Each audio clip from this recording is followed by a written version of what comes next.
to the Double Blind Magic Hour, where we cover what's going on in the world of psychedelics, from insider baseball drama within the rapidly unfolding psychedelic movement to the latest news on research, politics, and beyond. For those of you who don't know me, my name is Shelby Hartman. I'm co-founder of Double Blind, a print magazine covering psychedelics. And today we're joined by a true force in the psychedelic movement, Bia Labate.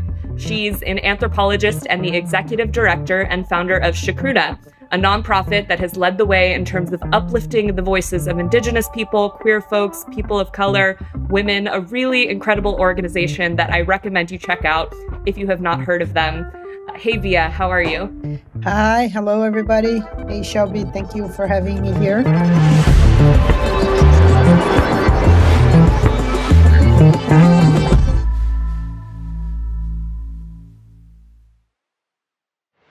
You were at the top of my list when I was thinking through folks that we wanted to have on this podcast. I know you've been doing this for a very, very long time. This isn't your first rodeo. You've been at many, many conferences. You've organized conferences. You've been on podcasts. You've written articles. You've edited books. So thank you so much for making the time. Today, we're going to get into all the incredible work that you've been doing for decades at Chacruna. But first, can you tell us a little bit about how you got here? What's your story? Because, you know, a lot of people know you and know your work, but I mean, where did it all begin for you? Well, I guess as like so many in the psychedelic field, my interest in studying, researching, and advocating psychedelics stems from my interest in psychedelics. So I took different substances at my late 19s, early 20s. I tried mushrooms and LSD and peyote while I was backpacking in Mexico, a big road trip that I did that was very influential in my life. I was backpacking 1.5 years, traveling the world, and got to know these plants, and visited some communities where they use certain substances and got a lot of good conversation and empirical experience. I was already studying to be an anthropologist and decided to change the focus of my career. A few years later, when I tried ayahuasca later on in Brazil, in the south of Minas Gerais, not so far from where I used to live in São Paulo. And I tried ayahuasca and then got super fascinated, had a very mind-blowing experience that sort of took me to the core of what I thought was the origin of all humankind and the universe and the cosmos and everything. It was a very strong night. And I told them that I wanted to go to the Amazon because I felt right away that, you know, go to the source and check out where it comes from. And so I did that, and I was about 26. And then after that, I just started to go to the Amazon as much as I could, basically all the vacations, and further changed the topic of my master's to study ayahuasca. And then I did my master's and my PhD about ayahuasca and went on to being an academic professor. And the main focus of my research has been sacred plants or plant medicines, drug policy, ritual, shamanism, ceremony, religion, Indigenous people, this interface between Indigenous and non-Indigenous issues. Later on, I lived in different countries. I lived in Germany and in Mexico, and then moved to the United States and different places researching different substances, but always with this curiosity, a mix of personal interest, spirituality, advocacy, research, intellectual contributions. So I've always been very much a multifaceted interest, both in the intellectual and historical, contextual, geographical, social, sociological aspects, and also the more intimate self-development, spirituality, exploration path, and always with a touch of activism, of hands-on, of advocacy, of defending our rights to sovereignty over our bodies. And yeah, I guess that's it in a nutshell. Yeah, I mean, you've really had an illustrious career. I think you've edited, written, and co-written more than a dozen books on ayahuasca, shamanism, and related topics. Is that right? And you've sat in, hundreds of ayahuasca ceremonies over decades? Yeah. It's a lot. Yes, it's been quite hyperactive. My mother always told me I had a lot of energy, and she would tell me to go run around. Well, no one would debate that, Bia. She would say, "Go run around this little square that we have in front of our house," and I would go and run. And then I come back and say, "Now what?" And she's like, "Oh my god, again!" And so yeah, it's been a little hyperactive, and so it was not that I planned it either. It was spontaneous and organically because there's so much need. So, people started to put ayahuasca on Google and they find me.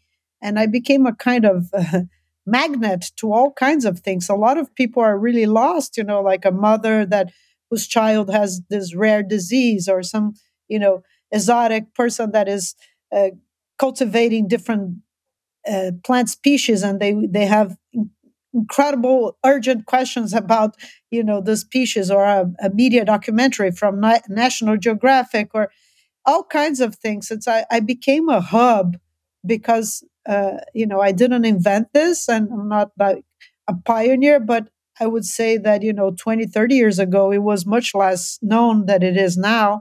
And so as you come out there and you start to publish and give lectures and talk to the media and travel and do field work and stuff, you get the kind of visibility. And there was a lot of need because this is still happening.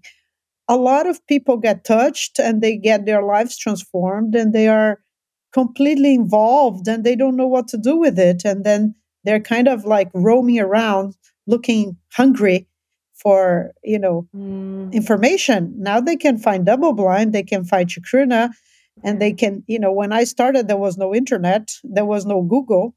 I remember I was sitting on Pucallpa, actually in a field trip for my PhD.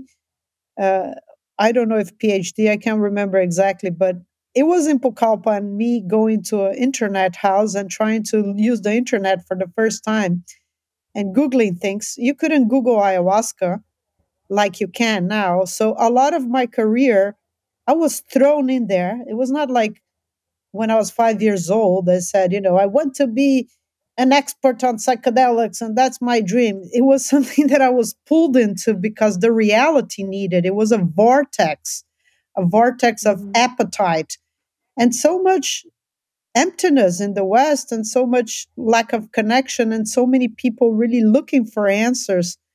So it was very organic. And then it was also very rewarding because everything you do in this field that is very new, that is a kind of virgin territory, you can see right there the consequences of your actions.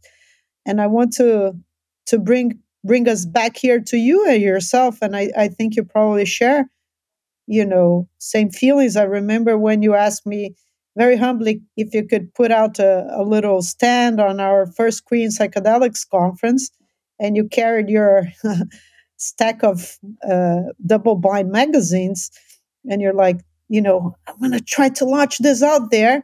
And this was like 2019.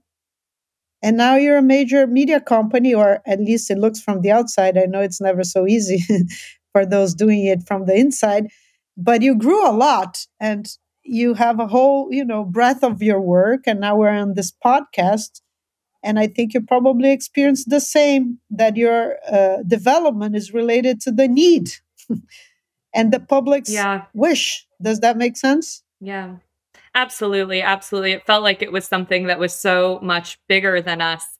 So obviously a lot has changed since you first got interested in this. And it's even changed massively since Double Blind started about 5 years ago. And I'm really excited to talk to you about your thoughts of the state of the psychedelic movement, how we're doing in terms of the ethics of mainstreaming psychedelics, indigenous reciprocity, not making the same mistakes as people did in cannabis. There's so much that I want to get into with you, but first we're going to take a quick break.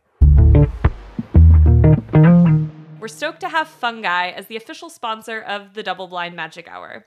Fungi makes psychedelic alternative chocolates and fruit chews activated with kanna. And if you haven't heard of or explored kanna yet, I highly recommend it. It's a beautiful plant from South Africa that is growing in popularity. It is completely legal, and it's a very heart-opening experience. Some people use it as an alternative to alcohol. People also use it in meditation. There's a lot of uses for kanna. One of the amazing things about fungi is that they not only include kanna, but they also include other ingredients that are intended for sort of gentle stimulation. They're intended for having a good time. They can also be used as aphrodisiacs. They include a combination of kanna and also functional mushrooms in their products. And from my personal experience, I really enjoyed taking these. I had a friend over the other day. We took some fungi chocolates. We did some yoga in my backyard. And it was just like that gentle opening and relaxation that we were wanting as we wrapped our days. So whether you're going to a festival, whether you are going on a mushroom trip, or you're just looking to have a good time with yourself at home in your backyard, I recommend checking out fungi. Podcast listeners can get 25% off their first order. Just use code DoubleBlindPod at fungi, FUNGUY.com.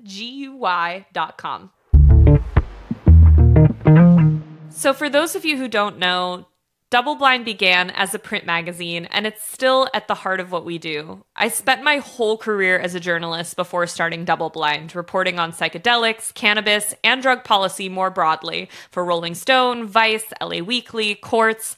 I did just about everything in journalism. I worked at CBS News, covering breaking news, a major newspaper, small media startups, and if you haven't heard, journalism is in crisis. But we started Double Blind anyway because we believe in the value of good journalism to educate and hold stakeholders accountable. We saw what happened in cannabis. Pioneers who put their lives on the line to get patients access to the medicine they needed, getting left behind because they didn't have the capital to compete in the newly regulated market. We've seen what's happened in mental health care and healthcare more broadly, whereby millions of people are suffering, don't trust their doctors, can't afford proper care, and just don't know what to do to get well. In our print magazine, we feature essays, investigations, photojournalism, and much more by world-class journalists who are going everywhere from the ayahuasca tourism industry in Peru to laboratories at leading universities. We're supporting people like you on their journey with psychedelics, and we're covering this movement as it unfolds. This is all made possible by our members who, in exchange for their support, get direct access to psychedelic experts to help them on their journeys of healing and growth, workshops, and a subscription to our beautiful print magazine. Subscribe today at doubleblindmag.com/membership. So I want to get into all of your thoughts regarding psychedelics at this particular moment in history, but I'm also just so interested in your life story and who you are as a person that I want to just get into that a little bit more first. What was the year that you first drank ayahuasca? It was the end of 1996. Yeah, 1996. That is really pretty early, I think. I mean, people weren't really talking about ayahuasca. Most people had not heard of ayahuasca, I think, until really the last 5 years. Would you say that that's right? I'm not quite sure. I say that, today you get into any Uber in San Francisco and everybody knows what is ayahuasca, which is very funny. I don't know exactly when. I need to think a little bit more since when, but I have the feeling that it's, getting more and more visible and by the minute. And there's also just so much in pop culture, restaurants or bars or all kinds of things that are named after ayahuasca. But yeah, for sure, when I tried it, it was something much more remote. Again, that's all relative. There's a whole generation of pioneers, anthropologists before myself. The fact is that it's transformed a lot and it's grown to an exponential level now. And, that is both fascinating and concerning. Can you share a little bit more about that when you say it's fascinating and it's concerning? I know that there's a lot of mixed emotions about the popularization of psychedelics more broadly. Some people think like psychedelics for everyone because they reduce suffering and they awaken consciousness. And other people feel like we really need to actually rein it in a little bit and that perhaps not everyone should be engaging with these substances. But particularly when it comes to ayahuasca, I feel like there's a lot of tenderness and a lot of passion around how this should continue to unfold because of the fact that it's been a sacred medicine that's been used in ceremonial contexts for so many generations? Yes, that's a huge question.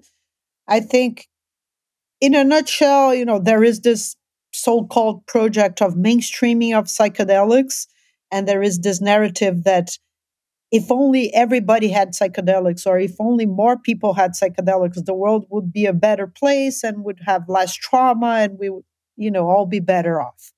And then there's this other central concept that goes hand in hand with that narrative, is this idea that we need to scale and we need to get this to more people as faster as we can, as quicker as you can, and that's urgent. And so those two sets of ideas inspire a lot of people and a lot of the donors and a lot of the heroes of the field. Those are not my set of ideas. I don't come from that background, and that's not why I'm here. And I'm not pretty identified with it either. And, from where I come from, either with indigenous healers or mestizo healers or the Brazilian ayahuasca religions, which are syncretic combinations of indigenous Amerindian concepts with Christian ones and maybe some Afro-Brazilian elements. All of these references, in general, have not seen this with variations, but I don't see this common desperate need to let's spread this as quick as possible to everybody as possible. I've never sat in a ceremony with an indigenous people that he starts the ceremony by saying, I'm really happy to be here because my goal is to spread ayahuasca to as many people as possible, as quick as possible. I've never, I have never seen this. Maybe some branches of the Daime have a more expansionist variation. I haven't really seen this among my indigenous friends either. This idea that we need to scale and this is very fast, and the more the better, the sooner, the quicker, the faster, the less trauma. I think that's kind of really reductionistic and sort of naive. I don't think psychedelics is for everybody, and I'm not here to try to be a messiah of the new word for everybody. And it's not my goal to spread this as fast as possible. However, I do think that those of us that want to follow this path, and those people that might want to follow this path as they learn organically and respectfully, they should have their rights protected. So I create this very clear distinction. It's not about trying to give psychedelics to everybody. It's about trying to defend the rights of those that want to pursue this path, because there's still a lot of criminalization, pathologization, stigmatization, demonization, and a lot of those are kind of fancy words. Let's say a lot of ignorance, a lot of prejudice, and a lot of naivete as well. There is this alliance between biomedicine and law enforcement and religious dogma that creates this mix of concepts that inform both our cultural views and our medical and legal systems, which put psychedelics into paradigms and classifications that are completely exogenous to the feelings of those of us that like and have benefited from psychedelics and understand and respect and feel reverence and feel appreciation and feel gratitude and feel blessings and feel honored to be able to follow this path. And so there's a mismatch of concepts, and this needs to be corrected. And this is hard work because it's deeply ingrained in our cultural programming, in our, reductionistic Western concepts around the nature of reality, of the self, of our relationship to other species, to the invisible world, to the, larger network of life and the planet. Anyway, I get carried away. Apologies. That's why we love you, because you get carried away. So you mentioned this word reverence, and that's something we hear. That's a word we hear a lot in the psychedelic community, is that we need to have reverence for the plants and for the stewards of the plants. And that some people argue that sort of by plucking a plant, a sacred plant like ayahuasca, which is actually it's a vine, and then it's usually a second plant, which I can let you speak more to. But these two plants that are brewed together out of their traditional context and putting them, say, in Los Angeles in a ceremony led by a facilitator that was raised in the quote West, say in the United States or Europe or something, or certainly by putting them through the FDA approval process and trying to turn them into sort of synthetic compounds that can be prescribed by by a doctor, that we are not upholding reverence for the traditional stewards of these medicines. What are your thoughts on that? And how do we show reverence as people that don't have ancestral ties to these medicines? Oh my God, really complicated questions. They're putting me here on the spot. I don't have all the answers. I'd say that there's the deep philosophical approach, and then there's the pragmatic approach. I'm going to start by the latter, the pragmatic approach. In Chacruna, we have a pragmatic approach. Like, there's a philosophical discussion, but there's also the very concrete reality of things. Whether we want it or not, whether we like it or not, whether we're on board or not, it's happening. It's happening by the minute as we talk. Thousands and thousands of liters of ayahuasca are being brewed all over to, feed this hungry mouths that want that liquid, that are eagerly waiting for that form of hope of, trying to find answers, so many broken systems. So we try to do what we call harm reduction towards the globalization of ayahuasca. And we try to make this impact less problematic. And so, what does that mean? How does that translate? Well, we try to create awareness and education around central topics involving the globalization of ayahuasca. One topic that has been unfortunately very problematic is that one of sexual abuse. There's been a lot of real concrete history and documented cases of a lot of transgression. So we created a whole resources to try to raise awareness around problems involving sexual abuse and intercultural communication and expectations and cultural knowledge around certain issues, both ways, Mm-hmm. both for Westerners and Indigenous practitioners. Then there's the other problem, which is the legal one, and a lot of people got involved in legal problems, and law enforcement is not guided by the same values that we are, and there's still a very old, hardcore, uh, prejudiced, anti-drug war mentality in the DEA and certain, border and control patrol. So we have also created a lot of what we call legal harm reduction measures, which is to teach people on how to better self-organize. And we have a whole work around trying to teach folks to better organize as communities. We published influential guidelines on the Religious Freedom Restoration Act and best practices. So, what are your obligations and what are your rights as a religious practitioner? Are you documenting your religious beliefs? How do you transport? Do you store? Don't store? Do you pay taxes? Do you have a board? Do you incorporate as a nonprofit? So, we're trying to help communities in the United States better self organize and have best practices. Of course, everybody talks about integration and preparation. That's kind of like, let's say, the low bar. The idea that you have to have some kind of screening and that you have to have some kind of follow up, that's a kind of spread idea by now, and that you have to have certain safety measures. Uh, it's also important, but there's much more. You need to have mechanisms to report ethical transgressions. You need to have peer-to-peer review. Are there places where people can follow complaints? And then there's a whole discussion around the commodification of ayahuasca. We've also published a very influential piece of paper. Uh, at least I like to think it's influential. I hope it is. About the commodification of ayahuasca. So, what are the practices that we have to pay attention for? What kind of retreat are you choosing? What kind of uh, facilitator are you choosing? Where are you going? Does this place pays locals uh, in a just manner?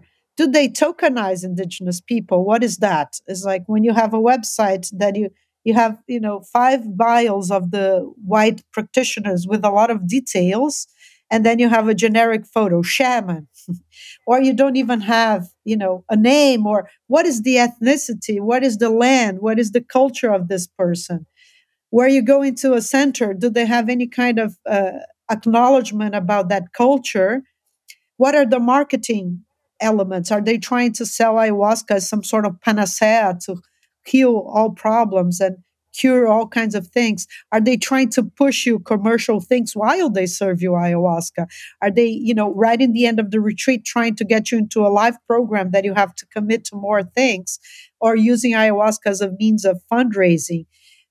Are these projects done in partnership with indigenous people?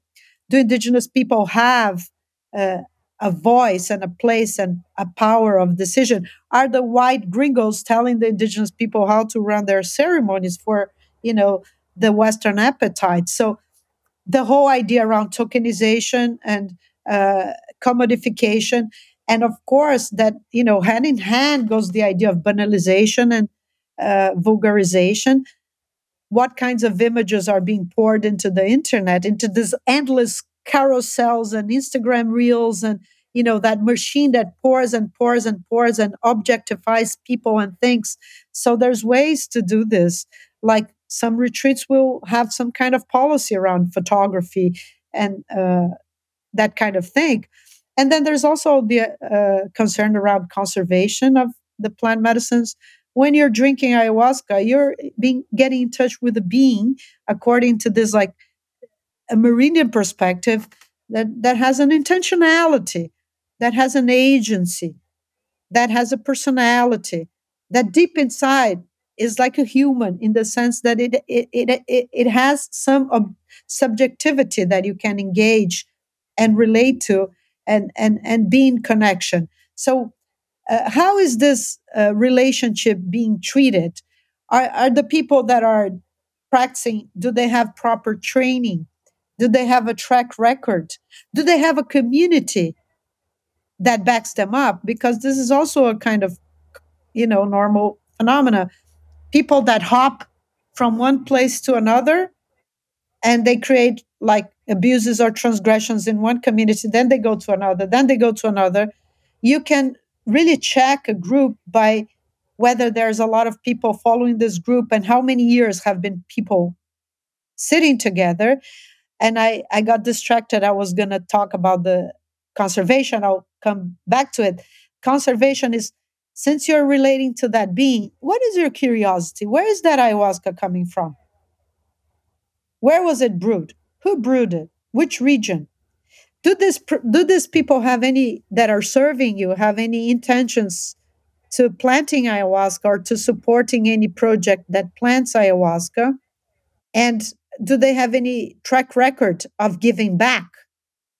And then bringing again this idea of reciprocity. It's not just about not exploiting locals and creating things in partnership. It's much more than that. There's a lot of things we can say. So I would say that in Chacruna, we try to create conversations and education about all of these things that involve the globalization of ayahuasca and other plant medicines, also peyote and mushrooms. And we have been creating these resources, a lot of publications around also the topic of legality, because that's a big one. And then there is the larger one, which is the whole conversation around reciprocity and decolonization and all of that. Yeah, it's a lot. And for those of you who are interested in some of those guides and resources that Bia mentioned around vetting your facilitator, commodification of ayahuasca, etc., everything that they've put together around ethics, which is really fantastic. We'll put the links to those things in the show notes. So I want to come back to reciprocity, and we're going to talk all about the Indigenous Reciprocity Initiative, which you started under the umbrella of Chacruna.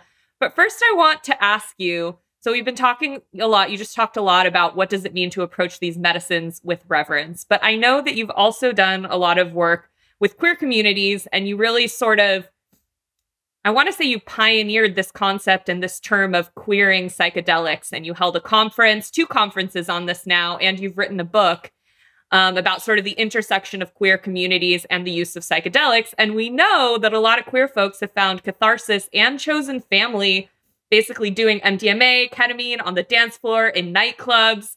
So, what do you think about people doing psychedelics in more sort of recreational and celebratory context? Do you think that's a legitimate use of these substances? In a nutshell, yes, I think so. I think it's, also all of these divisions and categories, they could be problematized. What is therapeutic? What is aesthetics? What is pleasure? What is medicine? What is nutrition? All of these categories are more fluid and complex than, a simple strict binary division between all of them. I think for sure a lot of the contemporary scene of festivals or urban settings to have so-called recreational use. Some people don't like that term. They will use adult use or social use, collective group use. I think they are all legitimate expressions. I'm completely fascinated with, as a foreigner, as a recent immigrant to the United States, I always like to joke that Americans like to idealize the culture of others or some deep jungle or deep desert, some wise shaman, and they think they have no culture. But when you are an immigrant and you arrive in the United States and you're not part of this culture, and I'm constantly entertained finding out the American culture, like, is there a song for Thanksgiving, or what is St. Patrick's Day, or all kinds of things like Americans take for granted. There is no culture here because our culture is often seen as invisible and only others have culture, but there is an American culture, and I am enjoying learning about it. And one aspect of America, Budweiser. That's our culture. Yeah, I did ask my partner, why were people dressed up as M&M in Halloween's, that I was trying to understand. M&M's? Yes. The candy? Yes. I said, but I thought I got Halloween figured out, and I went to the street and I saw somebody as M&M. What's the logic here? And then I was told, well, that's fun. I said, okay, I guess. Keep an open mind. No, but I was saying, I think, this both the world of like Burning Man and technological festivals, and also the world of people that are like fans of mushrooms, like foragers. So those two universes that are from the US, they're not as common for me as a Brazilian or, somebody that lived and worked many years in Mexico. So I'm pretty familiar with Brazil and Mexico. And I think the US exports a bit of this culture to the other countries. But I see, there's a whole history accumulated full of values. Us anthropologists, we care about cultural things. So there is the level of the norm, the law, but those are very generic, top-down forms of control. So you have one generic, statement that should apply to all people, all places in a kind of aesthetic manner, and some, bureaucrats in charge might think that they figured out. That's one level. The other level is the level of the social values, the informal controls, the social controls, the cultural values, the protocols, the etiquettes, what is good manner and what is reasonable. And those are things that you learn and that you're taught. And so there is a whole culture around learning how to use the substances. And there's a whole culture around the scene of festivals and around the scenes of these foragers.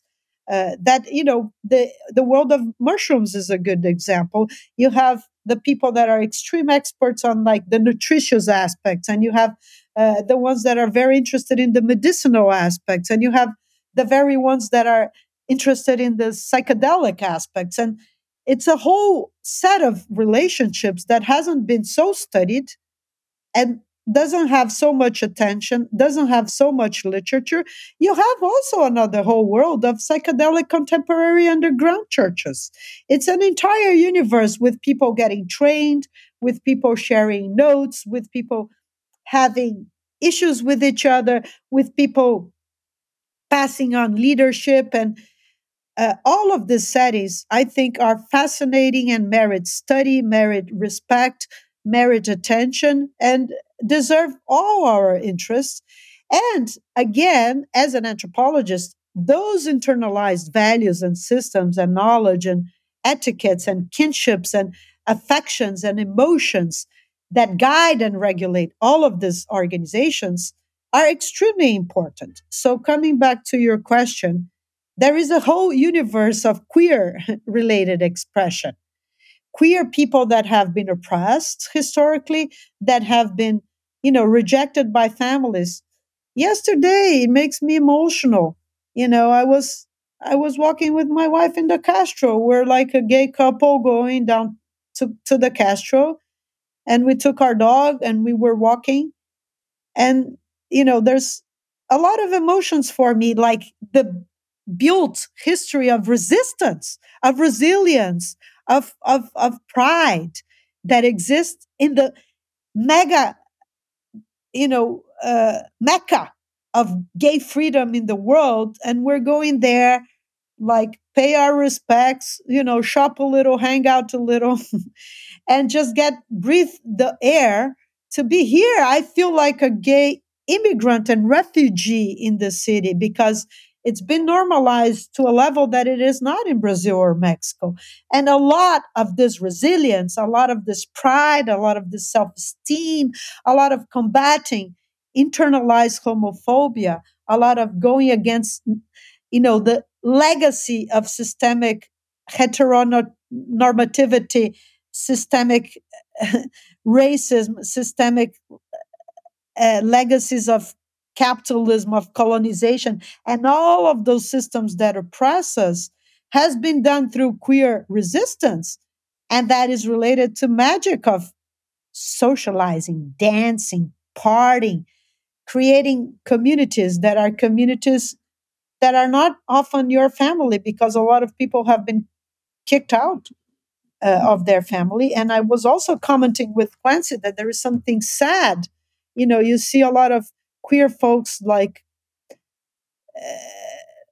poor, broke, with mental health in the street because a lot of people have been thrown out in the streets, by their families.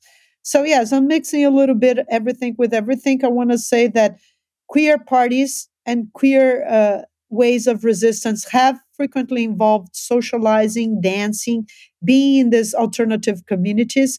And this has also involved the use of psychedelics. I don't think, we as a group created the conference Queer in Psychedelics. It was not actually me who coined this term. It was a colleague who was a volunteer with us. We have had different volunteers passing through Chacruna through the years, which I am very grateful for. But we brought together this conference that aimed to bring together the universe of queer folks and the universe of psychedelics, and the mutual overlapping and differences between these two activism movements. And in many regards, this dialogue is so obvious, but it was not entirely laid out in such terms. So this is a great example of the programming of Chacruna, of the charitable and educational mission of Chacruna. It's not that we invent reality. We're like catalysts. We're sort of smelling what needs to come and what's happening and what needs to emerge. And by putting this out there, we were able to like catalyze a lot of the energy that exists. And, it's like you have putting a little cheese in the middle of the room, and then all these little rats that are hiding in their spots come and, approach this cheese. So it was a very niche conference that created a lot of momentum that was bringing together, let's think about what can this queer community offer to the psychedelic movement? How can this queer healing help inspire psychedelic healing? But what are the queer, needs, and what are the specificities of this population when it comes to psychedelics? What are the historical overlaps between the queer movement and the counterculture? What are the roots? What are native concepts around two spirits or other things? What can that teach us? And bringing all of these universities together, everybody, with this common goal of combating heteronormativity, transphobia, and all of those things that oppress us, we help create this, bring to a whole other level. I am proud to say that I think we steer the whole direction of this movement. And today, every single conference seems to have an interest to have a queer panel. We saw dozens of queering psychedelics integration circles come out, a lot of queer folks coming out talking about how they got healing with psychedelics, because a lot of queer folks have a lot of trauma and a lot of rates in all kinds of things, suicide and anxiety, depression, homeless, and all kinds of things. But there's also a lot of stories of healing, and psychedelics have helped a lot of people cope better with who they are and self-acceptance. So a lot of queer folks are coming out, talking about their healing stories. Then there's, the emergence of training for psychedelic for queer therapists. Again, it's not all because of Chacruna, and everybody plays a role, but this is one example of things that we have helped. But to conclude, you asked me about, attending queer circles. I must confess, I'm not such a party animal. And I like to sleep early and wake up early, as you know. And so I kind of go more to rituals and ceremonies than, this other kind of setting, personally. Although Clancy, my wife, she's more a party person and has a lot of experience with a lot of substances. So we are a big family in Chacruna. We combine different interests, but a lot of the majority of folks in Chacruna, I think, are related more to like plant medicine, ceremony, that kind of thing. Right. And we're going to talk more about plant medicines and ceremony. There's so much. I feel like the queering psychedelics topic could be its own podcast. I know you've also done conferences uplifting women specifically. You've done a lot of work around uplifting people of color within the psychedelic movement. So I really appreciate you just reminding everybody that the psychedelic movement or community or industry, whatever word we want to use, is not a monolith, and that there's actually many different groups of people, some of whom don't even really engage with one another underneath this umbrella. So there's a lot more to talk about, but first we're going to take a quick break. This episode is brought to you by our sponsor, Psyched Wellness. Psyched Wellness is on a mission to bring you the healing, restorative magic of Amanita muscaria mushrooms with their product, Calm. Calm is a unique, legal Amanita muscaria extract available for sale in the United States. It's been formulated by wellness professionals to help you rest, relax, and keep stress at bay, all without the high. You can get some Calm in your life now and save 10% with the code DOUBLEBLIND at psyched-wellness.com. That's PSYCHED-wellness.com. So what are you waiting for? Drift into dreamland with Calm. Your mind and body will thank you. So a few years ago now, you started the Indigenous Reciprocity Initiative, which is a grassroots network of Indigenous community organizations fighting for land, water, food, medicine, and culture. So can you just start out by telling me a little bit about that? Why did you start it, and what do you all do? Yeah, I think, as a Brazilian who moved to the United States, and before moving here, I was living in Mexico, it's just really shocking to see the inequalities between North and South, and the wastes of money and resources that exist in this country, and the taking for granted of the privilege that the United States has. Even, with all the contradictions and all the oppression and all the uh, inequalities that exist within the United States, is still the United States still holds a huge amount of resources compared to places like Brazil or Mexico. And so it's just really upsetting to see all that money being thrown away. And we wanted to do something to help and support the communities that we were related to and that we have got so much from and so much benefit, so much beauty. I mean, I even get emotional to this day. If you think, for example, you go to some place like Huautla de Jimenez in Mexico and you sit in a velada with Mazatecs, and after more than 500 years of colonization and with all the presence of Christianity and all, what Inquisition meant in the Americas, trying to stop people from speaking their languages and, uh, you know, raping women, kidnapping children, imposing values around Christianity and stealing land and, bringing the devil into our day to day lives and all the oppression that has been made. You go to a small house in the middle of the mountains and you have this humble healer that is going to be like singing to you and doing all he can to help you. So we have an essay that's coming out in issue 11 that's written by Jen Andruli. I don't know if you know her, but she's a Yupik woman that lives in Alaska, and she's basically talking about what did she say? She said she was talking about the global village and indigenous peoples providing medicines to kind of this global village for the purposes of healing and interconnectivity. And she said, we will never give up on you. She was like, no matter, she's like, you have done so much to us and we will never give up on you. And I know she can't speak for every indigenous person, but I just, that made me really emotional. This, exactly what you're speaking to, that, I mean, Westerners went to Huautla de Jimenez, just for people who don't know, who are listening, where Maria Sabina, who's largely credited with popularizing mushrooms in the West, was a curandera there.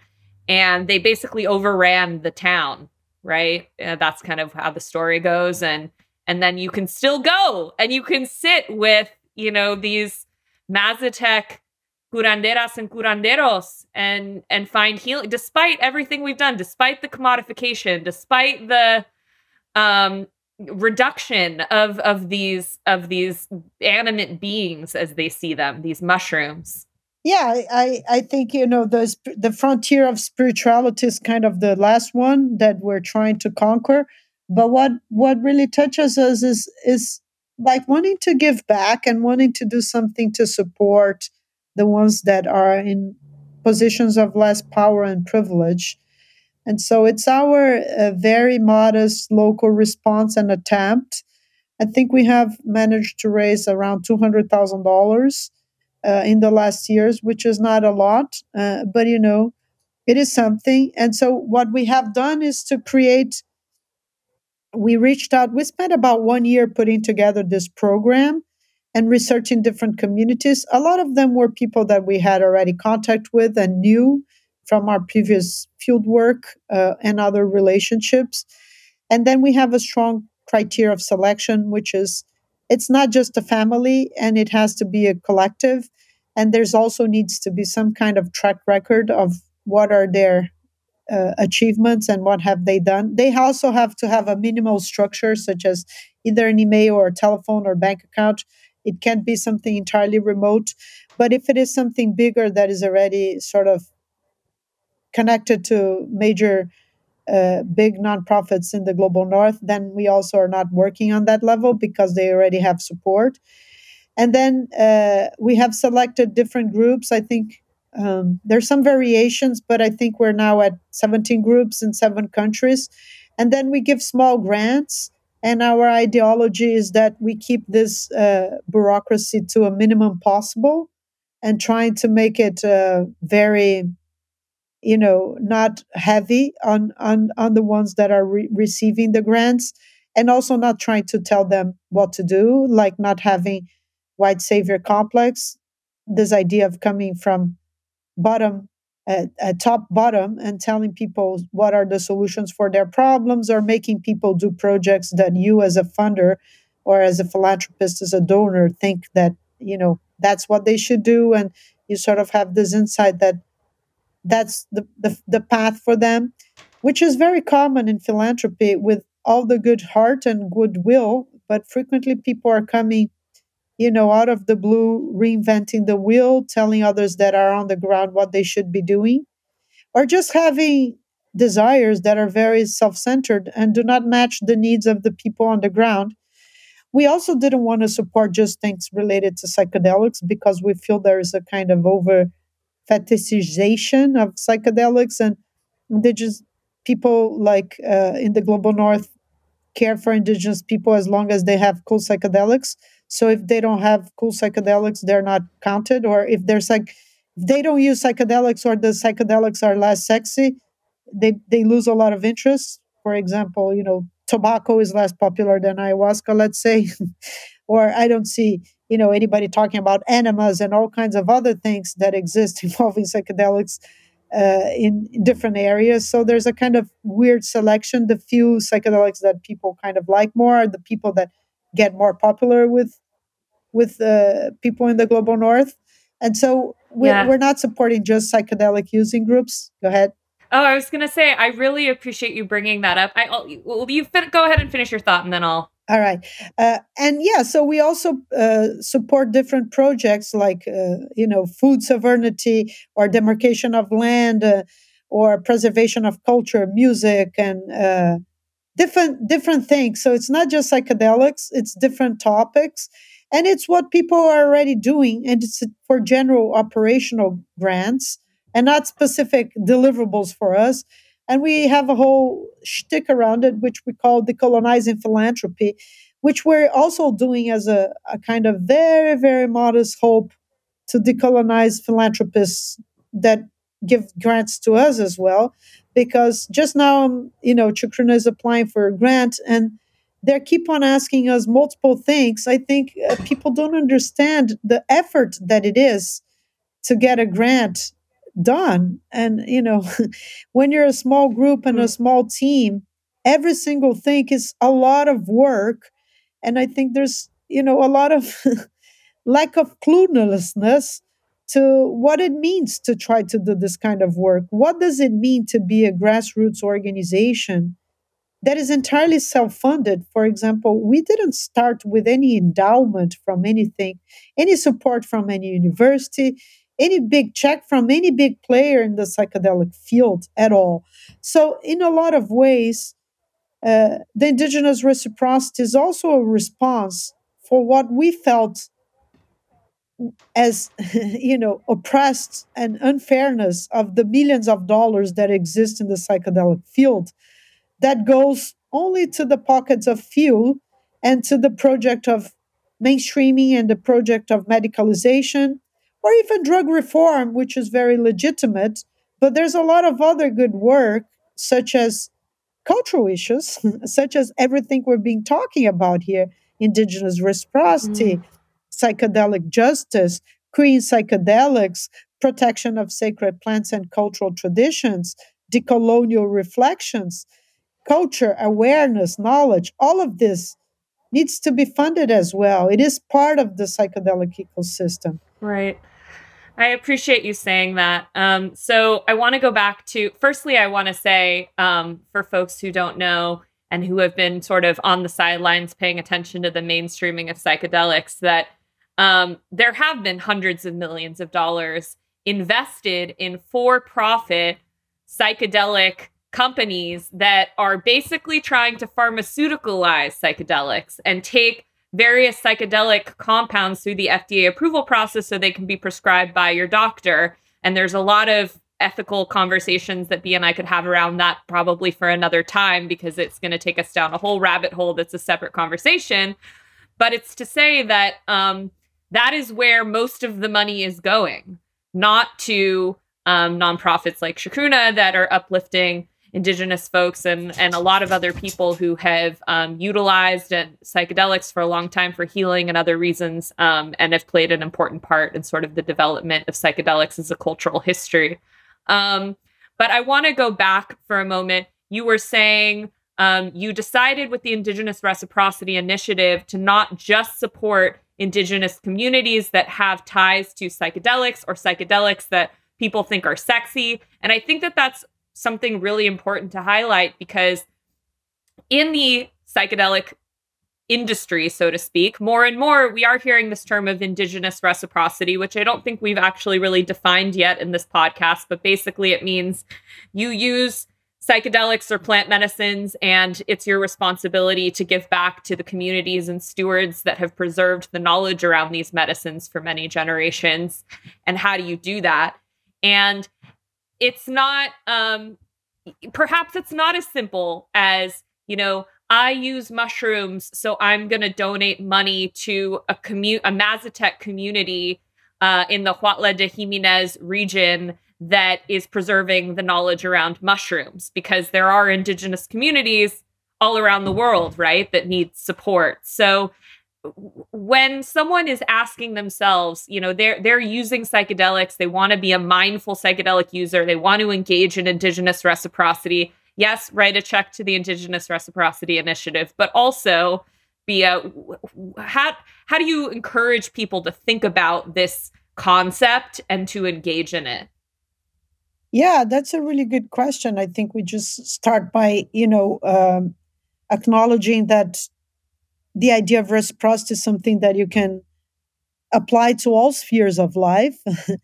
It's this main idea that we are engaged in relationship, and we're not just individuals, autonomous people, and that we are always exchanging things, and we should be grateful and giving back. And again, also the idea of reciprocity passes through this recognition that there are historical inequalities.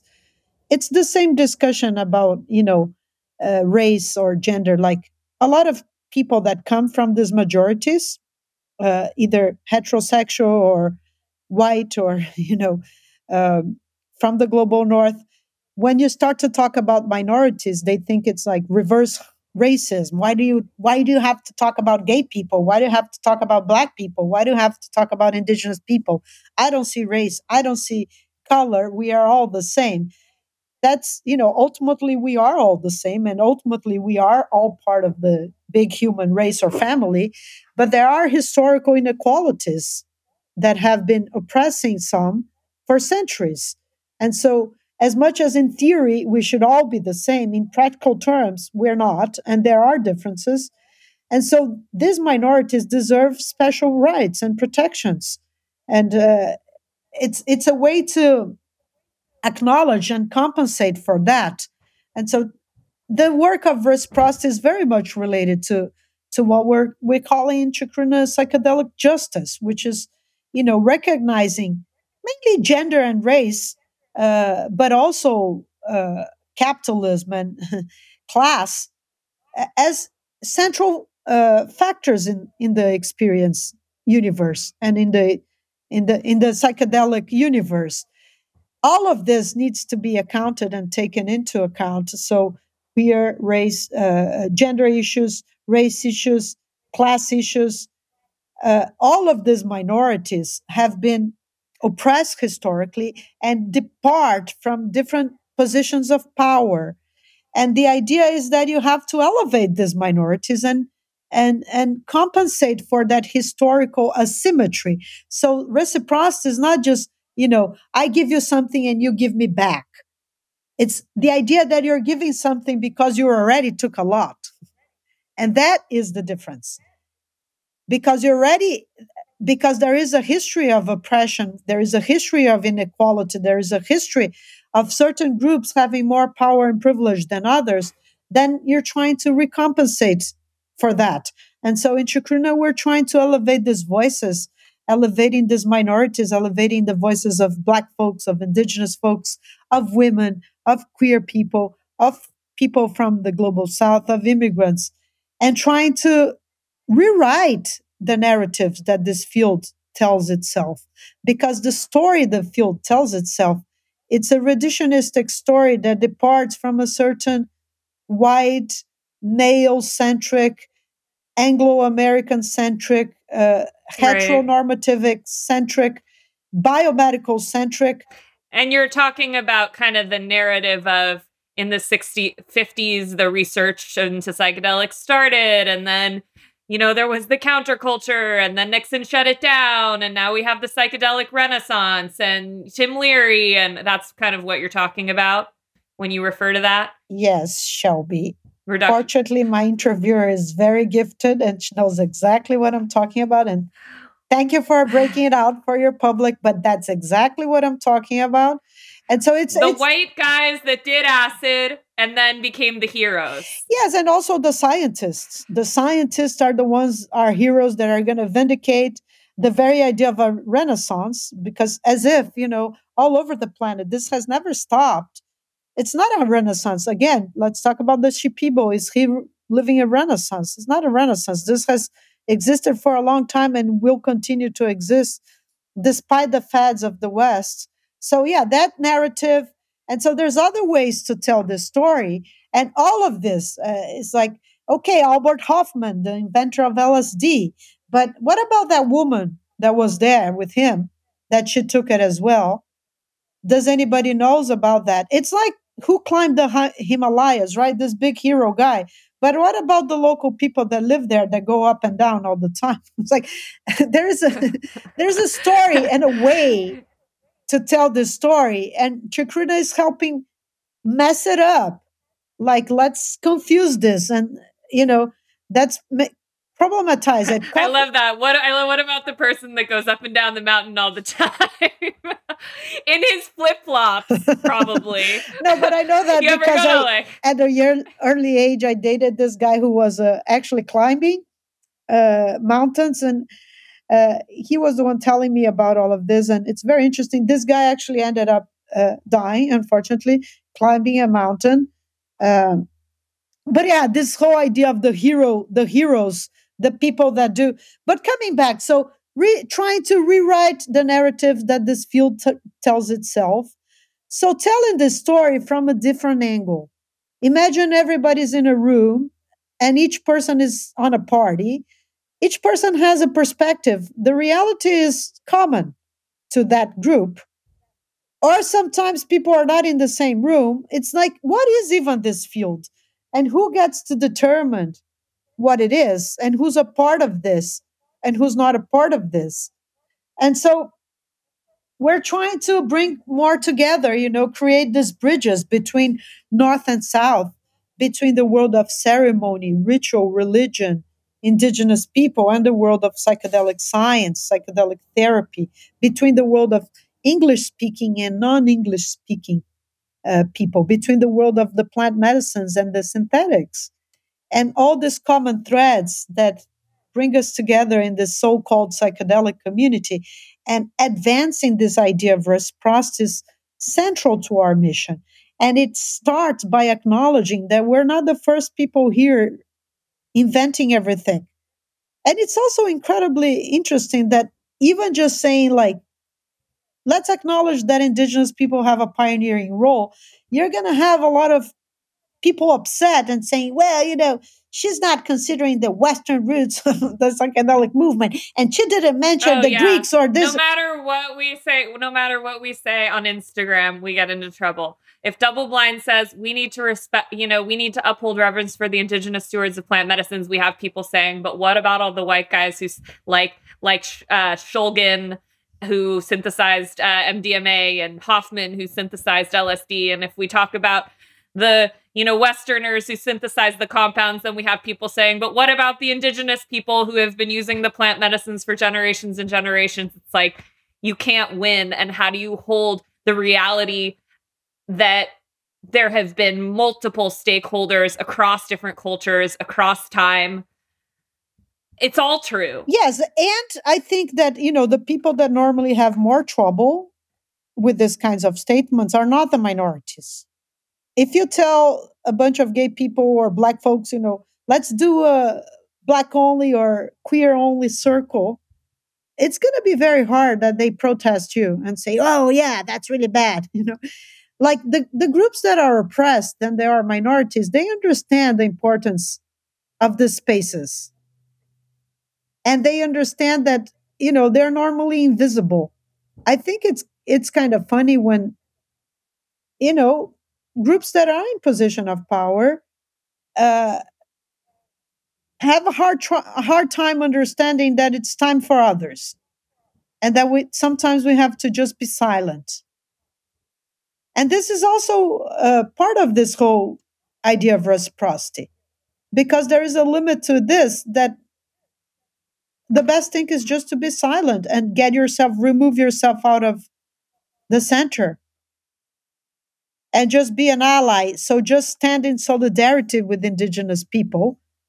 And indigenous people don't need representatives to talk about themselves, and are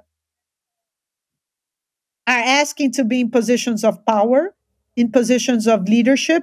So this is part of, we have a workshop that we created in Chakruna called Decolonizing Ceremony.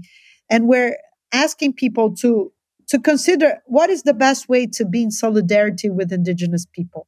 How can we truly create long-term relationships, listen, develop trust? How can we be an ally and a friend?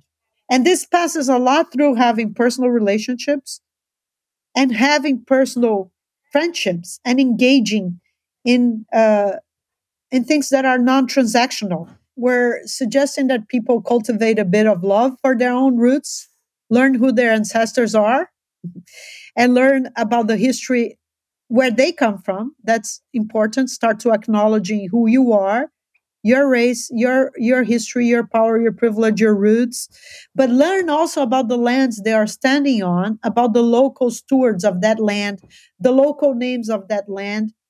And I think when it comes to, traveling to South America, also try to learn other languages. Hey, you're sitting there wondering, how about picking up that Spanish class again? It's so important to learn other languages. And even if you can't do the whole thing, just learning a few words can make it go a long way. Everybody has a lot of tenderness for people trying to speak in other languages. It's a very easy way to connect and to make, to get informed.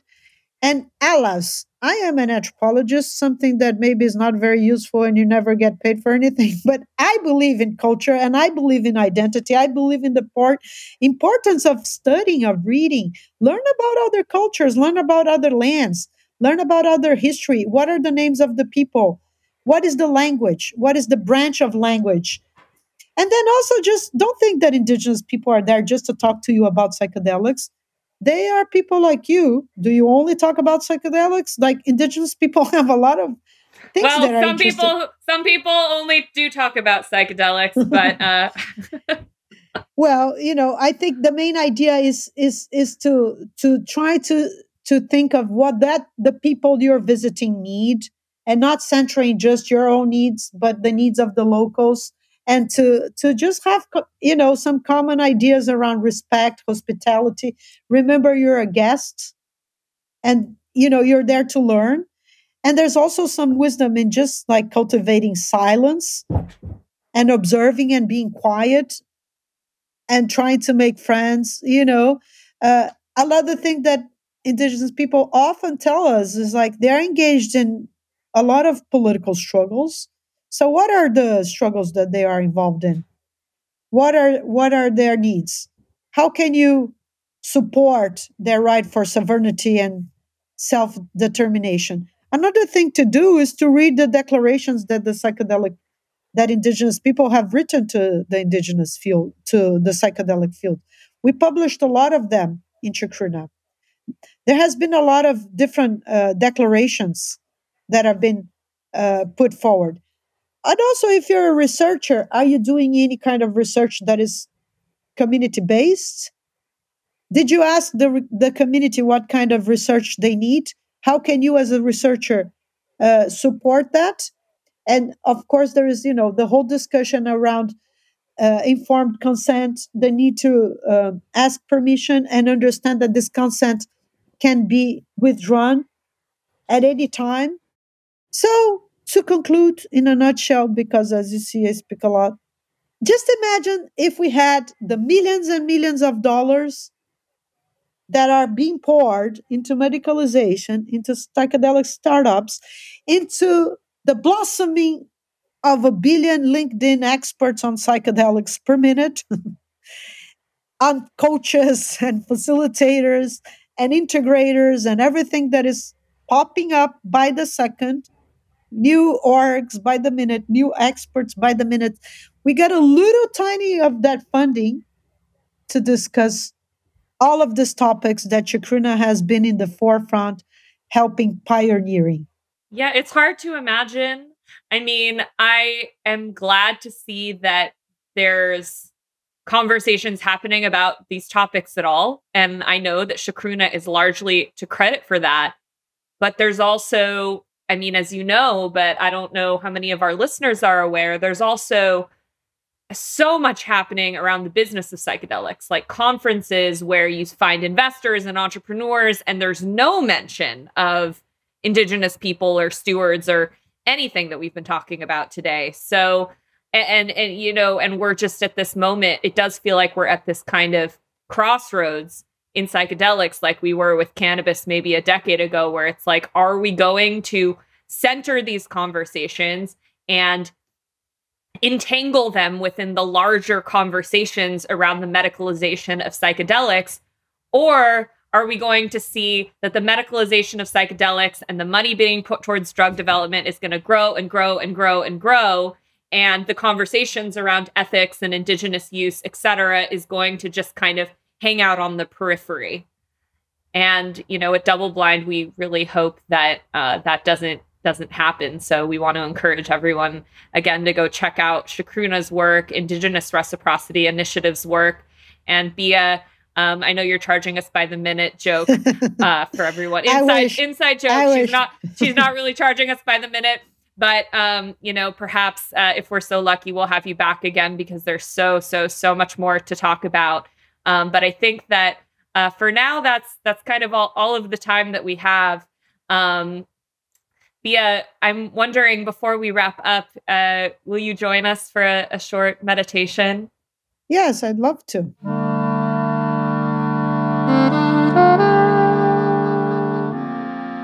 Hello, I'm Sky Weaver, resident facilitator at Double Blind, and I invite you to perhaps soften your eyes, wiggle your body and your spine just a little bit until you come to a gentle, dynamic stillness.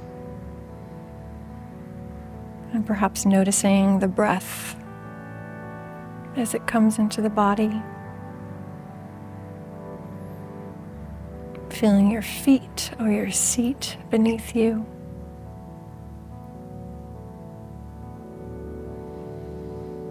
And perhaps taking one deep breath here. And letting out a little bit of sound. Feeling free to wiggle that spine a little bit more. Softening the shoulders. And taking a moment here simply to be.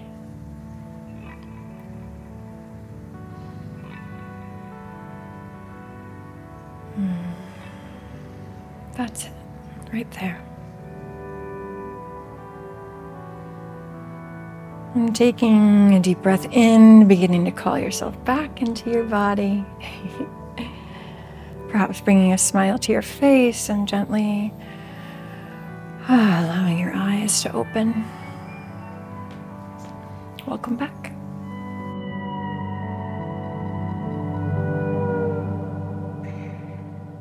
It always amazes me how even 60 seconds of breathing can kind of bring me back to my core amidst the frenzy. Gosh, I really wish we had 6 more hours to talk. Every single question I asked you, I feel like could be its own book. Thank you again for your time. And I'm going to ask you to tell people where they can find you and where they can find your work, but I also want to invite you to share any sort of final thoughts that might be alive for you. Well, I want to express my gratitude for the invitation and my partnership and tender feelings towards you and the double blind community. You are doing, publishing articles for free on the internet. And so all my respects for that, because I know it's not easy. I think being a publisher these days is an extremely hard and challenging mission. And thank you for your journalism and your collegiality. I also invite people, obviously, to join the Chacruna Alliance program, which is our membership program. We have different categories from $5 to $250. It's part of our vision to be self-sustainable. Of course, our biggest dreams is to get a big fat check. We continue to have, having 2 months of runaway at a time. It's extremely challenging.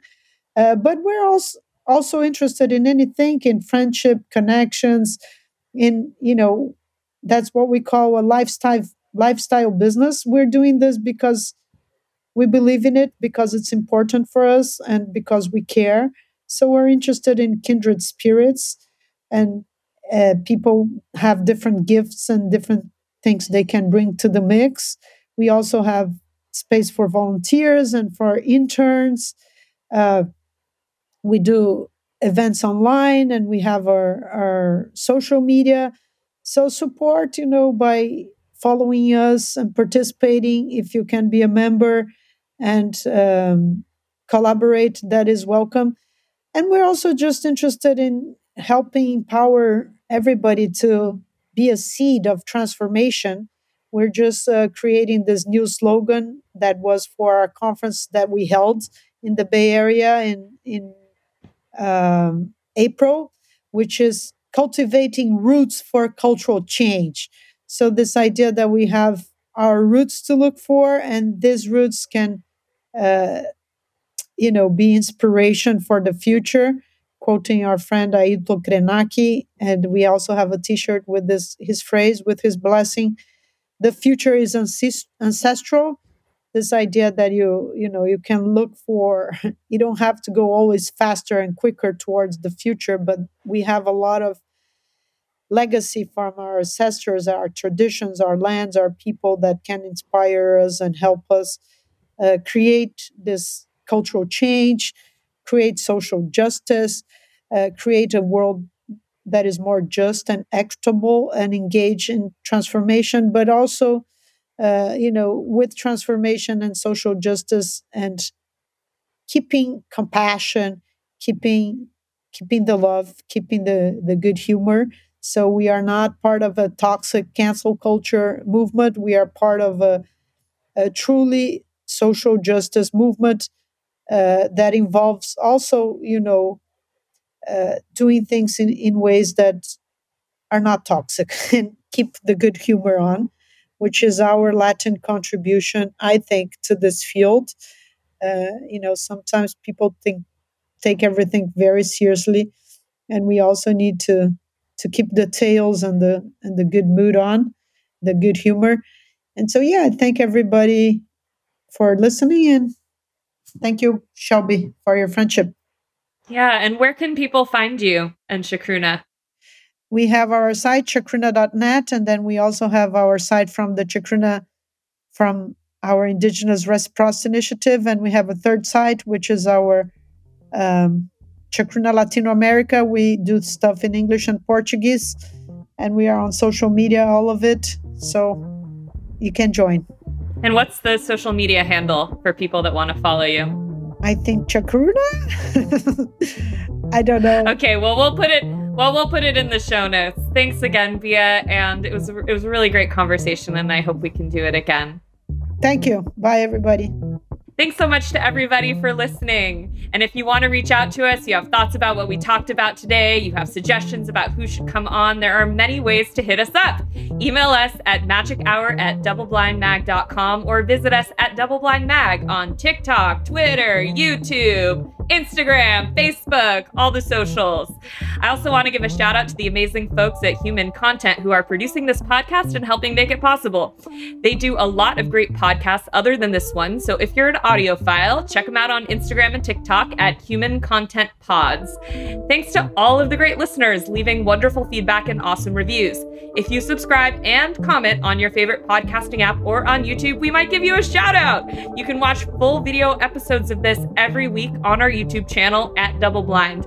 I'm your host, Shelby Hartman. Special thanks to our guest, Bia Labate.